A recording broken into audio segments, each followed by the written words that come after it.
I sometimes think back to a time when posting your opinions online could have potentially gotten you fired.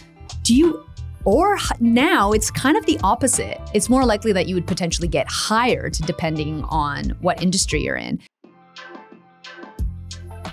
Welcome to the Get Rich Slow Club podcast. I'm Anna and I'm here with Tash today. And we are going to talk about what the real cost of posting your life online is. Both of us post a little bit on social media and it has changed our lives in different ways.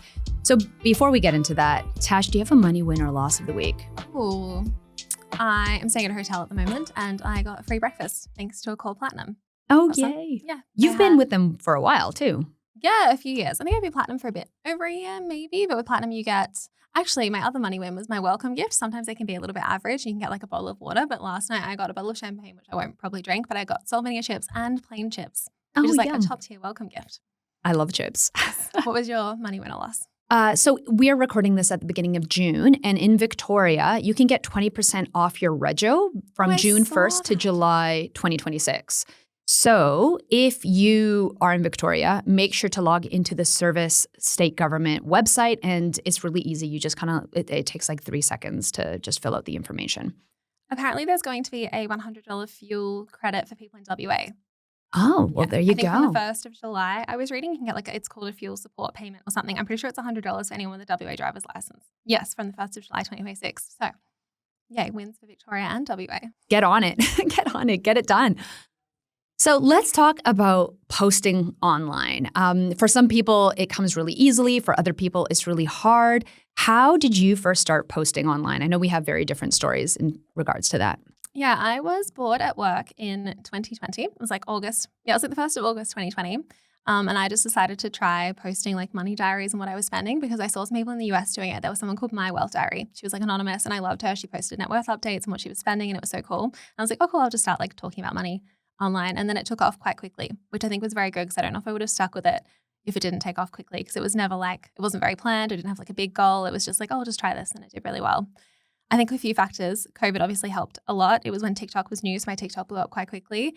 And I had a lot of free thinking, creativity space, I guess, because I was working a job where you had to be physically present, but the job often wasn't hard. You kind of had to be on call. It was back when I was doing those sleep, like 64-hour shifts where you were at work and I had to drive people around a lot, which meant I had a lot of thinking time. I think about that a lot today where I don't have as much, I'm not like as creative as I used to be, but I think I'm just missing my hours driving in the car by myself where I have to form my own thoughts. Maybe I'll have to do that again. We were talking a little bit about that before the show, about how creativity really comes like when you're happy, when you have a place to think. It's so much harder when you're busy to like come up with creative ideas. Yeah, and just like putting yourself in the space to, because I was living alone at the time as well, which really helped. So I would like go home and like film videos on my lounge room floor. But yeah, now that I like live with someone and I'm like working constantly and I'm like the work I do is more switched on, I guess. Like I don't have to do a lot of those more mundane tasks. Like my old job, I used to have to like cook and clean and drive people around and do a lot of stuff where your hands are busy, but you get to think. Whereas I just do a lot of thinking now, but not a lot of like physical busy stuff. So maybe I need to do more chores. No thanks. More chores, yeah. Yes, or more driving. When did you start posting?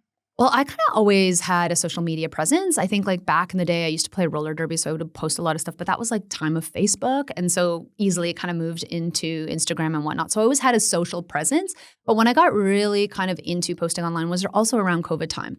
I was on parental leave with my first kid and I was like, hey, I'm really into FIRE, financial independence, retire early. I want to start posting about it. And I kind of actually started blogging, like, because I like writing and I like long form writing. I feel like then you can get a lot of that nuance out. So I kind of posted there, but then I would also share on social media. And then obviously you realize that it's really hard to build reach unless you have like proper SEO and that kind of stuff on the blog. But because I was already writing about FIRE, that's kind of how I got connected with Pearler. And that's how I got my job at Pearler because they were like, hey, you work in tech, you understand tech companies, you also know finance, let's chat because you're able to communicate those things in a specific way, but also we kind of need your skills.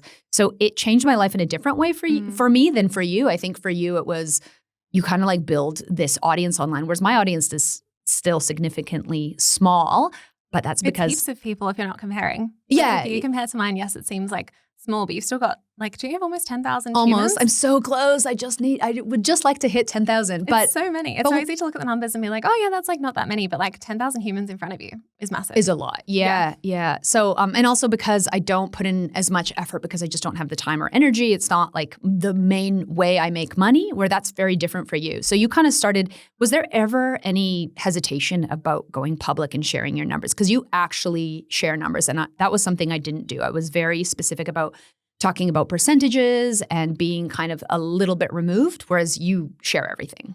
Yeah, I think I wasn't hesitating. I'm very impulsive, which is good and bad. But no, I didn't really like think through. I'm glad I didn't think through the consequences, because maybe I wouldn't have done it if I thought about it properly. Like, it's been good in the end, but no, I didn't really think about it. I just started posting. It's a lot easier when it's more relatable. I think my net worth back then was like $100,000 and my mortgage was like that $239 a week, and it was all very relatable, easy numbers. And I've always been someone to just talk about money. Like, I'd always talk to my friends about money. I was always the friend who was traveling heaps in uni breaks, and people would be like, how can you afford that? Like, how do you make that work? And I was also very, like, almost like headstrong back then. Reflecting, it was quite interesting, where I would go out with friends and be like, I'm not buying drinks, so I only buy one entree, and I'm not buying any drinks with my meal because I'm saving money to go to Thailand or whatever.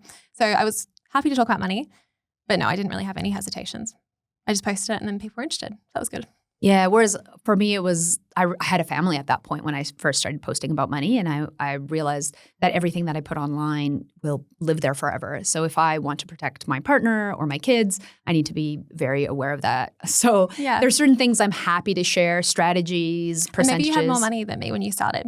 Because I think maybe if I started from now, I'd hesitate a bit more. But when you're starting with like 100,000 still a lot, but it's not a lot in the grand scheme of life. Like, who cares if people know that I have $100,000? It makes sense because I owned the apartment. A lot of my wealth was in that apartment anyway. Like, people could do the maths, I guess. It's not hard to work out that to buy an apartment, you probably have some kind of money that's under 100,000. Yeah. That makes sense. Because there's a lot of people that are starting out and they're in different places. And that's what I always really loved about people sharing information online, because I came across like Mr. Money Mustache. That was like the first kind of fire blogger that I would read. And anyone who doesn't know, he's American-based. Canadian, but and lives in the States. But his journey was really interesting with and how he retired early. Here in Australia, we have Dave from Strong Money, or Aussie Fire.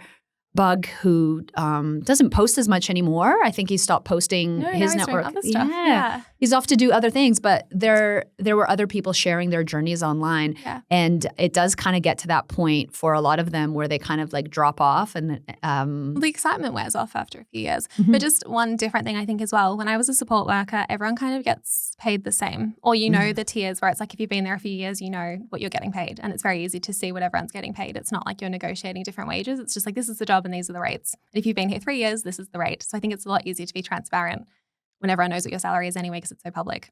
Yeah. But compared to maybe your job, where you have to negotiate a salary and it might feel a little bit more taboo to share. It's true. And I think working in tech, predominantly you have slightly higher wages already. So there's a advantage there. And I mean, like when I left Canada, I think I found my income taxes when I was in Canada, like just a couple months ago. And I think when I left Canada, I was making like $40,000 a year, like something like tiny. Yeah. I mean, mind you, this is 12 years ago now. Yeah, crazy. But that was like the income that I had at that time. And it's crazy to think how much bigger it can get. Yeah. And documenting that journey from that time would be completely different than now, where I'm like established, senior in my career and so forth. Because it's hard for people to just see you. Like, even when people see me now at this point in time, they're like, yeah, it's really hard to compare yourself to me now compared to like comparing yourself back to me when I was like 21 and I was working all these extra hours trying to earn my $27 or whatever it was to get more hours and more money in. But yeah, I think I was studying occupational therapy, you're in like a very women-dominated industry, and people who study OT are very empathetic. So it's generally like very caring, and people are lovely, and like, yes, there's like sometimes dramas, but just in general, it's like a very supportive environment to be in. So I didn't really truly understand how mean people could be. But that was an interesting lesson.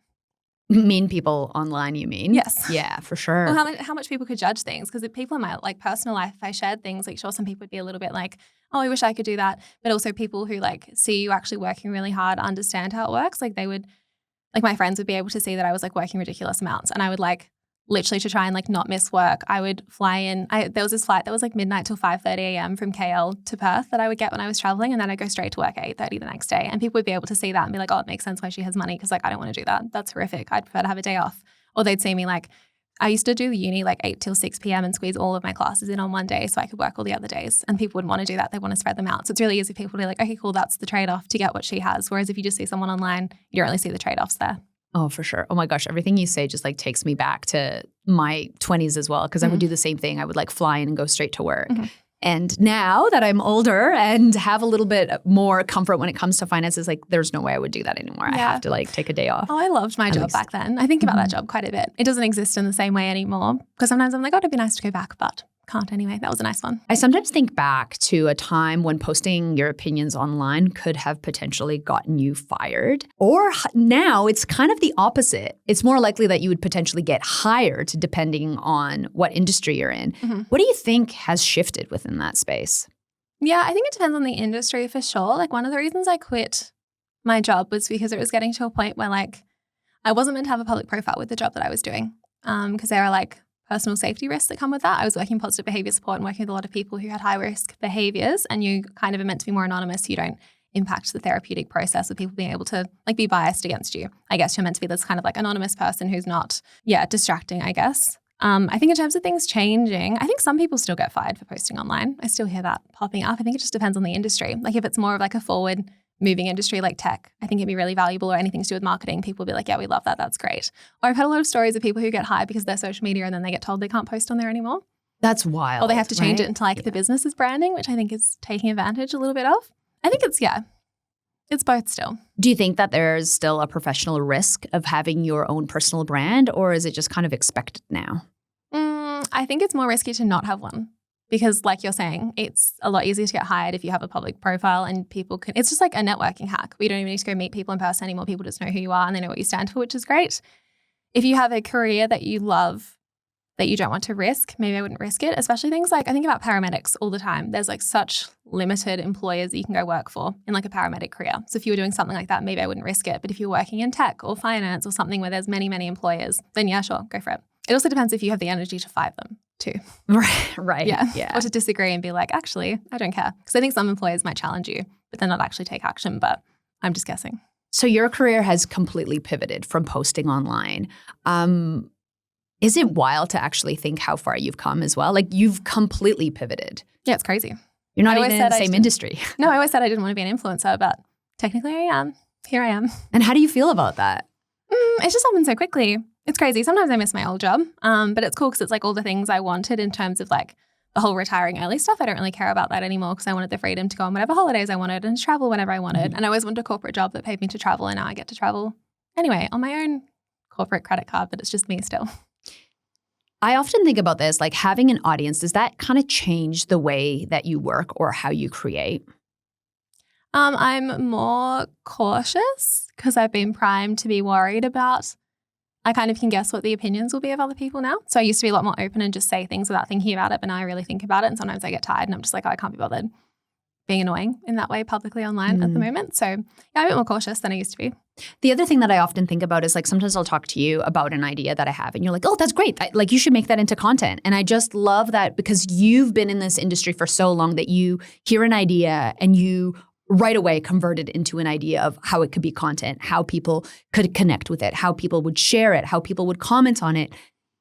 I'm assuming that's come with time because I know that's come with time for me. Like I will think of something and be like, this is going to like flop, but maybe I'll post it. Like I'm tired. Other times I'm like, I know that this is going to go well. Yeah, it's almost a bit dystopian having a content brain. I talk about this with my friend Emma all the time. Something bad will happen and we'll be like, oh, this is great content. And you're like kind of balancing both. Like, actually, this is a shit situation. I should like take time to process it. Versus like, wow, this will do really well. I'm happy to share it online. So it's like pros and cons where it's cool that you can turn negative things into good content, but it's also bad to think of life as content too. Because sometimes I think something and I'm like, wow, look where we've come, where I can monetize everything that goes on in my life. It is wild. It is completely dystopian. It feels like a Black Mirror episode. I'm always of like, I always feel like I have two opposing opinions. One side is like, I want to share everything. I'm already a very open person. I have no problem sharing. I want to like tell the world things. And then on the other side, I want to go hide in the forest and not be on social media ever. Do you feel the same way? And how do you balance that? It's hard because like all the studies show that you shouldn't spend this much time on social media. And it's hard when like content does really well. I struggle the most because it's when I'm getting the most opinions of people, and most people are seeing my content and like challenging me and like giving me all of their endless feedback, which is fine. But when my content doesn't do as well, it's like that flip side of like, yeah, I'm not getting opinions from people, but also I need my content to do well because my whole salary and income is based on content doing well for now. So I think it'll be easier once I build the mortgage broking business out more and I can take an income from there instead of sponsored content, because that'll like reduce the pressure a little bit. But no, it is like quite challenging if you just want to switch off, because it's not like a normal job where you just go home. You can always post content and you could always do more. So it's always just sitting in the back of my brain being like, oh, I should do something today. Yeah, I feel that way because like obviously I work my day job and then I pick up my kids, and then as I'm like cleaning up after dinner, if I'm not listening to anything, I'll get like these content ideas and I'll like be in the shower and be like, I should post. Then it's like 9 o'clock and you're like, oh my gosh, it is weird how my like schedule has kind of created the space where it's like I feel like I have to post online. But also at the same time, back to your point, like that's where the opportunities and stuff come from. So let's go back. Like I'd love to hear a little bit about how you started doing sponsored content, because that's kind of where your money comes from as well. Yeah, I think the first one I did might have been We Money. So I think I started in August, and then maybe December, January that year I think it was like $1,000 or something I negotiated was my first thing with We Money, which was fun. They kind of just reached out to me. I was really lucky with the timing of it all. Like it was during COVID where people cared about finances. They have the money to invest and people had the time to learn how to invest as well. Fintech was doing really well. So they had big marketing budgets. So all of that worked really well, and they kind of just came to me, which is great because I know it would have been a lot more tricky if my goal was to do that and I had to like figure it out. But luckily they kind of came to me. So then I just figured it out from there. And if anyone who's kind of starting out there or who has a smaller audience under 10,000 as an example, how would you kind of start monetizing that? Like, what are the things that, like, what should I do? Like, it's funny, at that time, We Money is literally the only money I've ever got for sponsored content. Ooh. I think it was like $50 for like a TikTok post, like fun. Back at COVID time. And I've never done sponsored content since. What are like the first steps that someone should think of? Don't think this is like hard if you're trying to make it like a proper income, but don't think of it as like income, because it took me years before I actually started a business off the back of my social media. Like it was early this year, I guess Tash Lens officially started. So I was like doing it for 5 years, and yes, I was doing sponsored content, but it was just kind of like as things came, I never like intended for it to be what it is today. So I think make content and see if you can do really, really well. And if you're doing really well, brands will approach you. But you can do little things like you can tag brands organically. Like I used to tag Shopback and Cash Rewards a call. I tagged them for years before they worked with me. So just like go about your everyday life, show the brands that you like anyway, without being too like salesy. But if you are talking about the Victorian government's rebate thing, tag like Big Gov or something. If they've got, I don't know what, Department of Transport, if they've got an account or something like that, tag Shopback, tag whoever it happens to be, and then just keep making good content. Brands love when it's consistent and they can almost see the views that they might get. So if you're posting really randomly and some videos get 1,000 and some videos get 100,000, that can be a bit tricky for them. So try and like find a way to get consistent content. If you have a series idea, do that, because that can be easy to pitch to brands to sponsor, because they can actually go back and see what the views are on that. But yeah, I just think keep posting and it'll come to you if you're making good content and like doing it consistently. I think like, yeah, when we did our book a while ago, I think I told you like I did a full month of posting and I learned so much in that month. I was like, oh, that's timing was off, or like this audio sound was great. Or at that time, I think everyone was doing like the 7-second videos as well. And it was like, oh my gosh, like this is actually performing well because people are like rewatching it. It made me learn so much. The other thing I find is that sometimes it's hard swapping to another platform. Like for example, I predominantly put stuff on Instagram and then just kind of like chuck it on TikTok. What are like tips you would give to someone who's trying to also build across multiple platforms? Find one that you actually like. And I don't really care about TikTok anymore. I go on TikTok first before Instagram because things are doing better there. I don't like TikTok as much. People can be a bit more meaner and the views are more inconsistent, which is harder for sponsors. There is budget on TikTok for sponsored content, but usually Instagram pays better because it's like more established or whatever, and brands still like it better. Focus on one that you like. And yes, we have to diversify. And yes, like Meta could shut down all of your platforms. So yes, diversify. But I don't think don't force yourself to do stuff if you don't like it. Because I see a lot of people who are like, I need to make content, and then they hate it. And you're not going to make good content if you hate it and you feel like you're forced to do it. So give yourself space to make good content and give yourself space to like experiment as well. Because if you're just trying to post the same stuff on TikTok, it might not work. But if you don't have time to experiment on both, then put all of your energy into one. Yeah. We'll often do talks together, and like the biggest question we get when it comes to this kind of stuff, or you get specifically, is how do I start? And I love oh my God, your answer is like, just do it. Just yes. do the thing. And I think it goes back to me posting like 30 days in a row. Like I didn't have to do that, but I learned so much in that time. What worked, what didn't, timing, hook. There's so much that you can learn just from doing. It's kind of like riding a bike, right? And everything is so public on social media. Like you can literally scroll back to the start and see how I started, but it's not relevant, I guess, because things have changed over the last 6 months, 6 years in terms of the algorithm, but you can go back and see how shitty my posts were and be like, oh yeah, like she really did the bare basics back then. And they're like, I don't know, random Canva templates and stuff. But yeah, I think don't ask someone how to start. Literally just do the thing and you will figure it out. And like put aside the judgment of other people, because I think that's what a lot of people get stuck on, where they want their content to be perfect when they start out. It won't be perfect. And maybe you'll have way better ideas than anyone that you've asked. You just have to like try it out. Do you think it's possible to make a living from doing social? Like if someone were to start from scratch today? Yeah. It'll take a few years, but yeah, for sure. I think keep your job. Find whatever your angle happens to be, but you can take some time to figure that out and make sure you enjoy doing it. Because if you love making content and you have interesting things to say and you're not coming across super salesy initially, because you need to build trust and it's taken me years to build trust, then it'll work out and you can make money from it. But don't go in expecting to make money. I think that's what really helped me is I was like, I don't want to do this full time. So it never came across like I was trying to force content down people's throats. Because people can like feel the overly salesy stuff. So I think go in, figure out how to actually like it and how to make good content. And then the good things will come. Like a lot of the stuff that's come to me, yes, the timing was good, but it just kind of like, if you make good content, people will notice. And what's good content? That people like enjoy and resonate with and like it does really well and you get the views and like people are like, wow, that was helpful or wow, that was interesting or yeah. I often think it's the stuff that you would send your friend. Like, it's the stuff that you send your friends in that group where you're like, oh, that meme is totally us. Or like, hey, did you know this? Or like, this is interesting information or we need to check this out. Like that is the stuff that usually performs well. Yeah, and you don't have to be completely different, but like why would people follow you? Keep that in mind too. Is it because of your personality? Like don't be too generic. Is it because you explain things really well? Is it because you do something interesting or you have like a weird job that people want to learn more about? Like there's things that are different for everyone. Or like we had Angelica on to talk about the Baker's Delight franchise. Like that's really cool and different. You don't hear that enough. So think about what you can share. And if you don't have like a really interesting job or something, it's probably your personality that's interesting. So don't hide from showing your personality. You might get hate for it, but it's good engagement. For sure. What's the worst thing that's happened from posting online?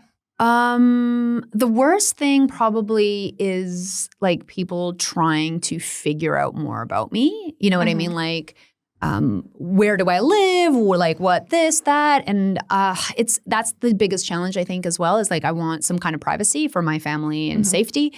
So I think that it's hard. You're trying to share this stuff, but you also want to have a little bit of privacy when it comes to that.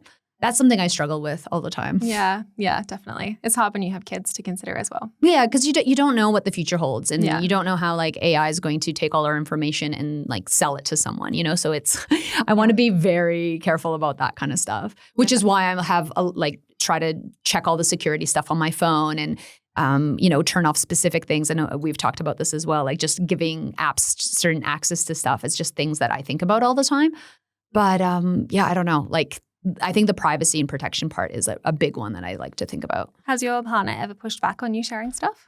Yeah, my partner is not a fan of social media, not a fan of me posting. I don't put my partner or my kid's face on there. Sometimes I'll like maybe post my partner, but I always ask for permission. I think that's an important one. Sometimes like the oversharing, it's like why should you do that? And so I sometimes have to think and be like, is this helpful? Do I want to share this? Can this invade our privacy or put us at risk? Like those are often like things that go through my head. Because every once in a while, I'll like have a video when my kids are maybe in the background or you can see something like that. And I'm like, I don't want them to grow up and be older and think, why did my mom use us as content? Like that's not fair. Yeah. So that's something I think about. That's why their faces are never there. But it is something that I sometimes worry about. Like, can I get the same information across without having to use like actual little humans in my content? Yeah, that's a really good point. My parents pushed back a lot initially. But they were just like, why would you share that online? What if people come and scam you or try and rob you? Like fair criticisms. But yeah, that was interesting. And now they're very happy. Do you have any privacy or concerns in place for you in your socials? Like it's always sitting in the back of my mind. Yeah, like people could find me if they really wanted to. I think I travel so much. I'm a bit more random, so good luck. But yeah, like there's always the risk, but there's the risk even if you're not public as well. And I also used to work in like higher risk industries. So that's kind of always been a part of my life. These things that like maybe people will do bad things, but it's not like I don't worry about it day to day. Like a lot of stuff as you continue to grow a business becomes public anyway. Yeah. And people can kind of work out how much money you're making a lot of the times anyway too. Like back then, even if I didn't share my salary, someone could have Googled my job and figured out what my salary was. It's not like me saying it or not saying it makes a difference. Same if I say like I own 2 properties, you can probably work out kind of what they would be worth if you followed me along if I didn't actually share the value. So it's, I don't think it makes that much of a difference because you see like the rich lists where people have their exact net worths. Yeah. Like, why can't we share that as smaller, not billionaires. Yeah. And it's a fine line, right? Because you want to be informative. You want to help people. You want them to learn more. Because if we're not talking about our salaries and our wages and how much money we're making or how we're making money or how we're building wealth, no one else is going to learn. Yeah. So it's that fine line of like helping and teaching and educating, but also like having some privacy. Yeah, there's things that I do that I don't talk about super publicly because I don't want people to figure it out. But like I don't share the exact banks that most of my money is in. I'll share some of the side ones that I use for like extra income and stuff, but I won't share exact banks. I have like different emails that are not in my name to have as logins and stuff like that. So I think about that kind of stuff. I'm about to pay a cybersecurity company as well to help me with some things. But what are you doing there? Just make sure everything's secure and I haven't missed anything. Because I don't want to like do something slightly wrong and then have everything be hacked now that I've got like the mortgage broking business as well because I need money to pay people. So having all my money to be stolen isn't that great. But it's all those like little things where it's like if my money's spread across multiple bank accounts, good luck stealing it all. Yeah. Yeah. That's smart. I do that too. Yeah. But I don't know. It's also like I think the benefits have really outweighed the negatives. Like if something really negative happens, I think I've benefited so much that it kind of all evens out in the long run. Yeah. Hopefully anyway. We'll see. Don't focus too much on the negatives. For sure. Okay, bye. Bye. Thanks so much for joining us. If you found this episode helpful, please rate us 5 stars, write a review, or share with a friend. If you're new to investing, make sure to listen to our first 10 episodes. Follow us at Get Rich Slow Club or Tash at Tash Invests or me at Anna Christina. The Get Rich Slow Club podcast is a collaboration between Tash Etchman from Tash Invests and Anna Christina from Perler. Knowledge is power, especially when it comes to investing, so make sure to check out our financial services guide and read the product disclosure statements and target market determination for any investments you're considering. See our show notes for more info. Any advice is general and does not consider your financial situation, needs, or objectives, so consider whether it's appropriate for you.